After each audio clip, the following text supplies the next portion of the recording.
Contracts, service agreement, these are very broad terms. When we say contract, some of you might be thinking purchase order, some of you might be thinking non-compete clause, non-disclosure agreement. For the sake of this presentation, let's just say anything that's a binding document under signature from both parties. So technically, a purchase order usually defines how many units, what's the price, what are the Incoterms, where it's shipping to. It's usually one-page document. In Australia, when you buy from an Australian supplier or sell to your Australian customers, your contract is the purchase order. Because if any of the terms are broken, there's an implied warranty. You have legal exposure if you do things wrong, like don't refund money if you fail to ship. So because in Australia there's a legal system to protect you, you don't need, as a buyer or seller in Australia, to have a long T&C, term and condition sheet. But when you're buying from Asia, you don't have that well-defined legal exposure for the seller, so it's your job as the buyer to specify what's in the terms and conditions. So I often place a purchase order, and then attached to it is a 4 or 5 page document that describes things about my vendor standards, code of conduct, if you will, what are the penalties for missed lead times, my quality control specifications in great detail, a non-compete clause, and many even large professional buyers might issue the terms and conditions, the contract one time, and then place a purchase order with each shipment. I actually go the other way around. Since I've made the effort to create the terms and conditions that are with the purchase order, I actually send the purchase order and the terms and conditions each time, so that the supplier can't say, oh, I forgot about that clause for non-compete. So if you've got it, send the paperwork each time, so that there's no you don't give the supplier the chance to say, oh, I forgot about those key terms. Because sometimes they're not trying to trick you, they just forgot about it.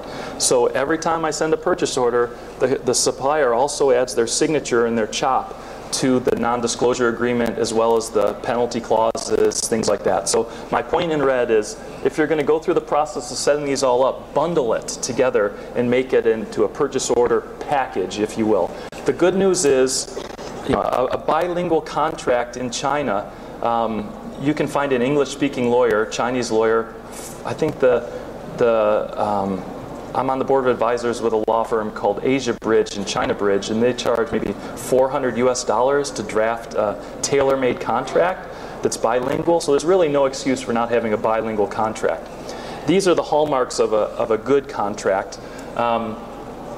First hallmark, you've got the contract with the right party. You would not believe how many buyers, especially if you're a new buyer, think you're doing business with a factory. You pay the money to their trading company in Hong Kong, and you've got a contract with an agent or a broker. No one really set out to cheat each other, but then if you need to drag somebody into court, what will inevitably happen is you think that you're taking the manufacturer to court.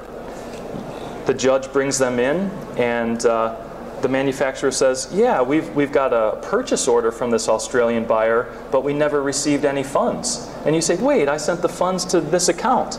Well, that's a different company. That's in Hong Kong.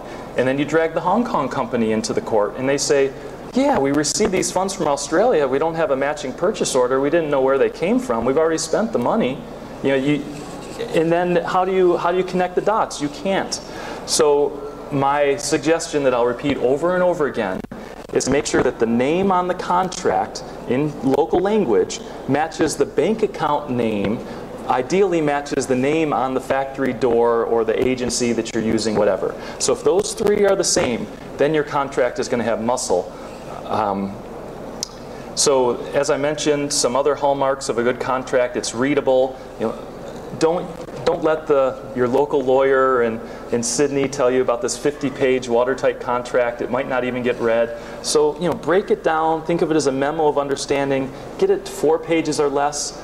And when I talk about being bilingual, I don't have it like 2 pages English, 2 pages Chinese. What I would do is like a paragraph or a couple sentences in English, translated into Chinese, and then a signature for initial it or chop it. And then I don't just hand the document to the supplier via email and say, get back to me. let's do a Skype call, or let's do a video call, or let's meet in person at the trade show and go through each of these items one by one. And I also like to do it in front of their peers, because if a vendor knowingly breaks the terms of contract, he's going to lose a lot of face to his peers. So I like to make a signing ceremony something special. I'm buying lunch, guys. Drinks are on me. Let's bring a couple of your key employees, and let's do this signing ceremony together. And then we go over each of the points one by one as a group. So if the general manager cheats me or breaks the terms of the contract that were explained in such easy terms for everybody to understand, his employees are going to know that he's a cheat as well. So actually that loss of face sometimes has more influence than the fear of lawyers. Okay, appropriate jurisdiction. We had a great supplier in Zhejiang province one time that we worked with for 3 years. We transferred all this technology to them, and they got really bold, and they started counterfeiting our product right down to the patent number. And so now we've got a product that is counterfeit with our patent number out in the marketplace, and all of a sudden our defects that were normally 2% per season went up to 15%. It almost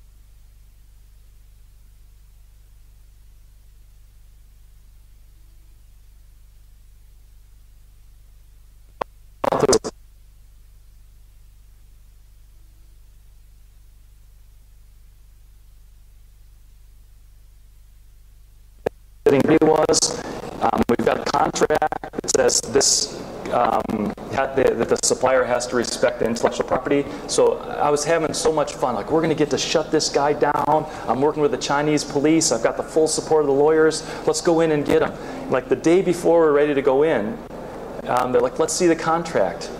Oh, I let that New York lawyer tell me to put the jurisdiction in the U.S.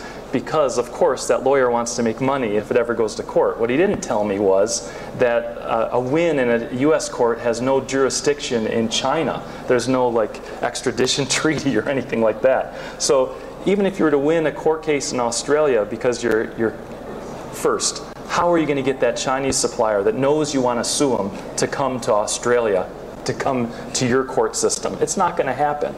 So in the case that I was talking about with counterfeiting, we basically went quiet for 2 years, hired a private investigator, and waited for this Zhejiang supplier to show up at a trade show in Las Vegas. And because counterfeiting is a federal offense, the FBI put him in handcuffs. But it took us 2 years to track this guy down. If I had just put into the contract, the jurisdiction is Zhejiang province, China, it would have been an open and shut case, and we wouldn't have nearly the headaches. One exception. So my rule, I like to say, put the jurisdiction near the factory, near the supplier. But don't put it too close if you're dealing with a giant factory in a small town. Because the judge might be the factory manager's cousin. That happens all the time. So with these giant state-owned enterprises where there's a village of 20,000 people and 10,000 work at the factory, in those cases, you'd want to put your jurisdiction at the nearest provincial capital, regardless of where it is in Asia. Okay, a lot of us are thinking, all right, we've got this great contract, and let's put a clause in there that if the supplier breaks the terms of the quality or lead time or intellectual property, they got to pay a heavy penalty. And so I did that at first, and the lesson I learned was that if your penalty isn't realistic, the judge in Asia will rule it out. So you can't say, I'm buying $10,000 worth of earrings, and if the supplier gets the quality right, they have to refund me $200,000 Australian. The judge is going to say, that's not realistic. So the good news is that penalty clauses work if they're reasonable. So you're buying $10,000 worth of earrings, your contract might say, you get a 2% discount for every 48 hours that the product is late on delivery. And you have a clear delivery date, the supplier has chopped it or signed it the Asian way.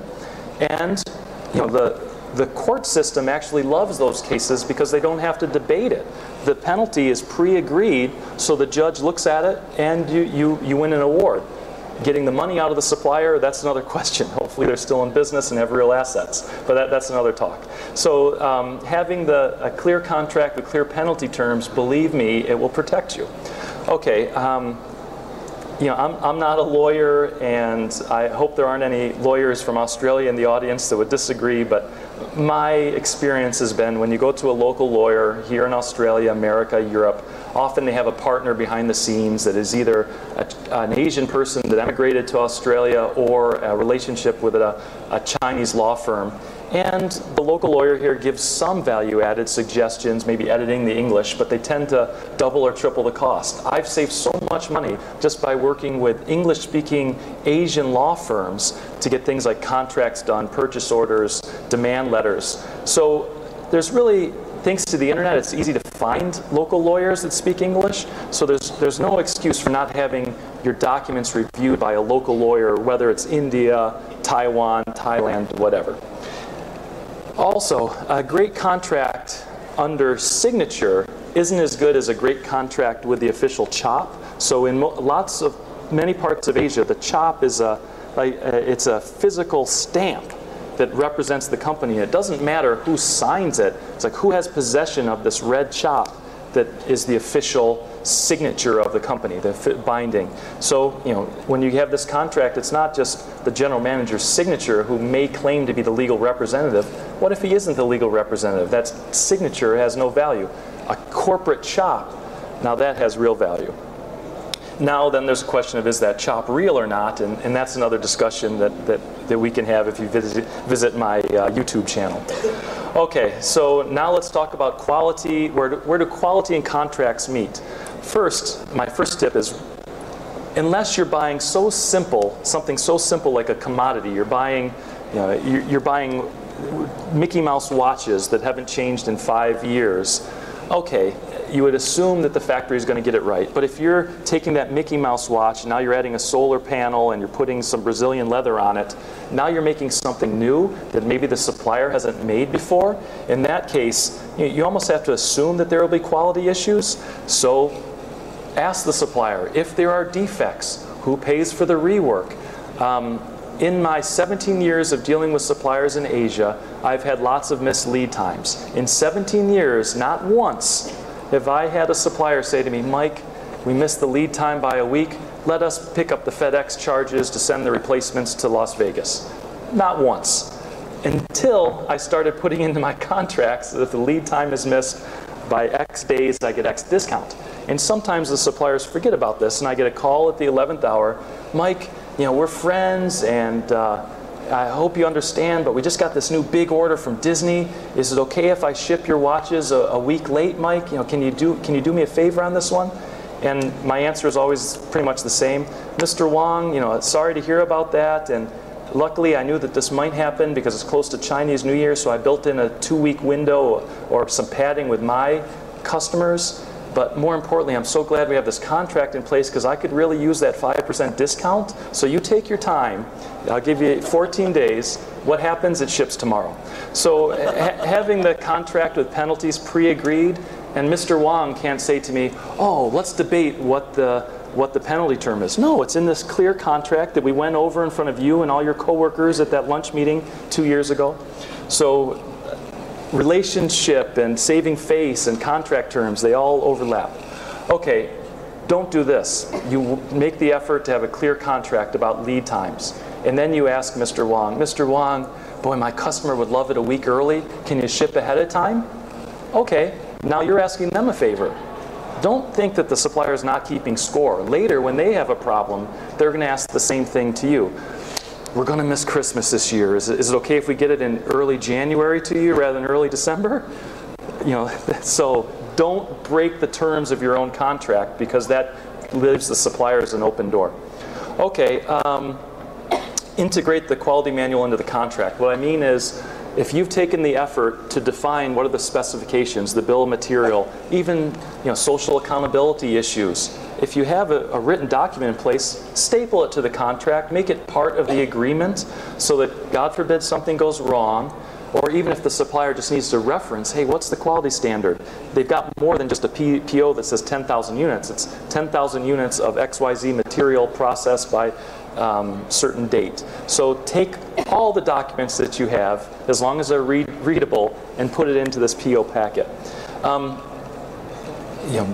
realize at the end of the day that your supplier's mistakes, that's your exposure with your customer. So it's up to us to really manage this supply chain, because as buyers, we're on the line.